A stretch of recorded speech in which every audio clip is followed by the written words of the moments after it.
گلرس اون دختره که دیدی نگاه کن دیدی شوف میتخونه آدم همورا یک گپ دارم چند روزه میام اینجا میگم بگو بگو آخی دل نمیشوه باشه چه دیدن وقتی دل در مون دل در من میشود گپ دل بروردن گپ زنم گلرس مخرم تو کامرام تو قطعی باشی من ایزو میکنم برای گپ میگم داوای جرا داوای دست بگیر مو ابروتی داوای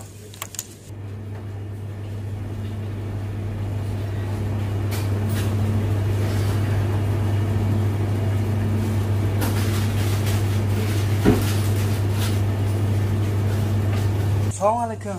و علیکم خوبه رحمت دخترک شو همیشه ما چند خشید خرید نکنم میدونی نه من شناخته هر روز میام میرم میدونی نه هر روز همینجا خرید نکنم پیش ختم بسیار میام کلباسه میخرم اینجا کلباسه سگبند شو کلباسه با مزه بوده باور کنی بعد مخوشی کلباسه مخوشی همین دخترک شو چند روز همینجا میام میرم میگم یک گپ تو میگم با دلم نمیشوه گپ ما گفتن نمیتونم دا بگه به خشوگیش برا ببینم ایزا میکشم گپ ما بگو حیاتو بگرویا همین روز که باید ما گپ ما بگو خانه بگه میگه چیکار نداره آخی با چی خیلی دلم نمیشوه بگو بگه چی نفهم بگو گپ ما